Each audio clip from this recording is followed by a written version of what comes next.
Naku mga ka-good news, ito na, meron na namang habulin ang PNP ngayon. Ito ang tinatawag ni Kibuloy na Angel of Death, yung kanyang mga anghel na hahabulin daw yung tumitiwalag na mga pastorals. Ang pastoral sa yung mga babae sa inner circle ng kanyang kingdom.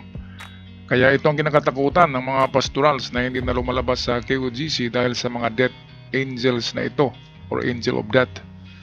Kaya ayon sa PNP, mayroong balita dito na tukuyin na nila ang mga pangalan nito dahil ang mga ito ay mga reservist sa armed forces at ang iba diyan ay mga membro ng ating sandatahang lakas. Kaya ito ang balita atin na pakinggan at panuorin.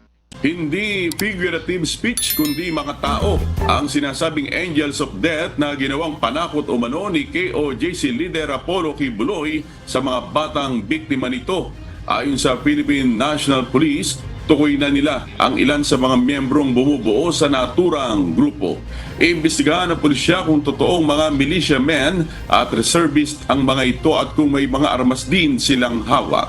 Yung Angels of Death po ay definitely hindi lang siya figurative speech. Ako. Existing itong mga tao na ito at may mga ilan na po tayong na-identify na mga pangalan. Kausap ko kanina si General Torre at we will be requesting the Firearms Exclusive Office for the revocation po ng kanilang LTAP at firearms registration. Ayan, ang galing ng trabaho ngayon ng PNP.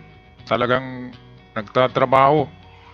Kasi yung mga ano na yan, parang private army na Angel of Death ni Kibuloy ay matagal na yan at marami nang nawawalang mga membro, sabi ni Arlene Stone, membro ng inner circle na babae na sumibat. At ayon sa sa recorded voice, kung napanood nyo yun, ay ipapahabol talaga ni Kibuloy ang mga babaeng tumatakbo at tumatalikod sa kanya. Dahil kapag nakapasok ka na daw diyan sa kanyang kingdom, ay hindi ka na makakalabas kasi marami ka nang nalalaman ng mga sikreto. Kaya yan ang kanyang ginagawang pananakot, yung grupong Angel of Death. Kaya nakakagulat ito kasi ministry, grupo na religious, ay merong private army, Angel of Death pa. Kaya nakakatakot talaga itong si Kibuloy.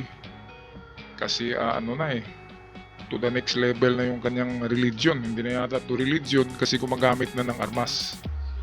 Anyway, good job kay PNP spokeswoman Jean Pajardo, kay General Torre. PNP, good job, well done. Ako magpapaalam na, maraming salamat mga ka-good news. Hanggang sa muli, God bless the Philippines and God bless the people.